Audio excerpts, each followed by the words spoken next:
This is a revision video for Unit 1 Cold War on Key Topic 3 Gorbachev and Reagan and the collapse of the USSR. So everything changes in 1985 when Gorbachev, a relatively young man, takes over leadership of the USSR, and he brings in reforms and a new approach. The USSR, the people living there, have had enough.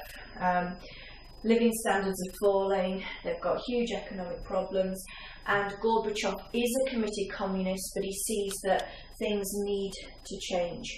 So he introduces his new thinking, perestroika, meaning restructuring, so restructuring of the economy, and glasnost, introducing more openness. Okay, so he's attempting to deal with the problems. So the perestroika, the restructuring, did introduce certain elements of a free economy, and the glasnost, the openness, yet some dissidents, opponents were released from jail, some banned books were published, but the more people found out, the more people wanted to know. But progress in some respects was quite slow. There wasn't immediate economic recovery, and the move towards more democratic elections was incredibly slow.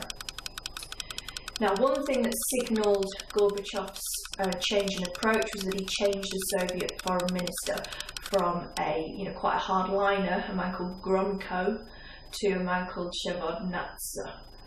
Please excuse my Russian pronunciation. So that signals a change in intent.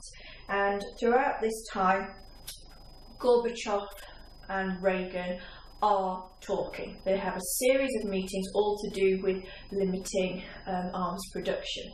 So the first one happens in Geneva in November 1985.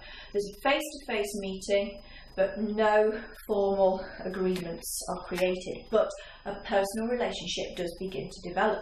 Both of these men can clearly be amicable. They can get along, despite the problems between their two countries. The next meeting takes place in Reykjavik in Iceland, and they go quite a long way in their discussions to how they're going to limit weapons, but no formal agreement is made because Reagan wouldn't drop Star Wars SDI, and Gorbachev wasn't interested in signing an agreement until that happened. Now, Reagan does begin to change his mind. Part of this is because of Gorby mania. Many people warm to Gorbachev. They believe him when he genuinely says he's trying to reform and change the USSR. Now, SDI is incredibly expensive to the Americans, and the Americans don't want to be seen as bullies. There are big demonstrations, across Western Europe against the Americans citing Pershing and cruise missiles there, and fundamentally he trusted Gorbachev, and Gorbachev was also getting on with the British Prime Minister Margaret Thatcher, who Reagan also got along with.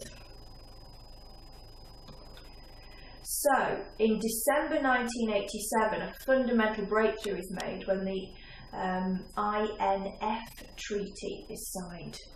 Now, this is a big deal because it eliminated all nuclear missiles with a range of 500 to 5,500 kilometres, and it's so significant because it reduces the number of nuclear missiles that the superpowers had. And over the next 4 years, both sides destroy their missiles following strict procedures. It's a great breakthrough. So why does Gorbachev sign it? Well, he's come to the realisation that security for the USSR is not going to be achieved through nuclear weapons. They're going to have a political and economic approach. And that there's not going to be any level of recovery until spending on nuclear weapons is significantly reduced. Now, in Moscow in 1988, they held another summit, another meeting. Reagan and Gorbachev were there together, and they agree to work towards the disarmament of both conventional and nuclear weapons, There's no specific targets fixed, but again, it's part of this, development of this relationship and the public image of the Gorbachevs working with the Reagans. People, believe it. At this meeting, it is agreed that the Soviets are going to withdraw the troops from Afghanistan. That's another massive expense that has brought little security to the USSR, and those troops are now going to be removed.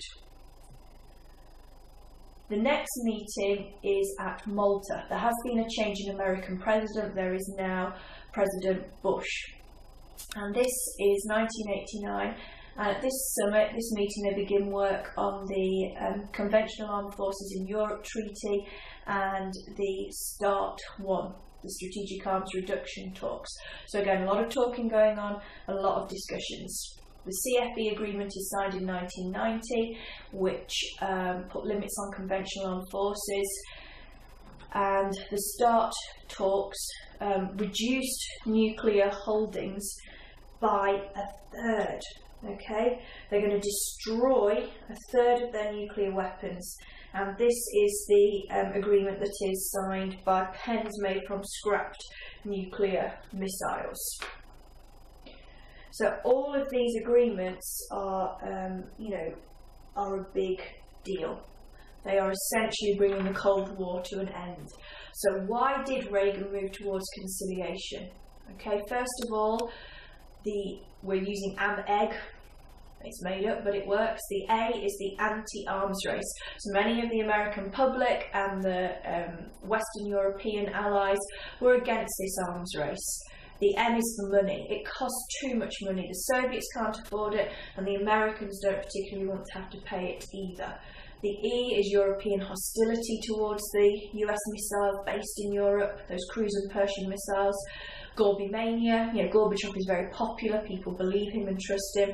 And the final G is they got on. Reagan and Gorbachev genuinely got on and were able to work together through these international meetings to come to the point where they could announce that the Cold War was over.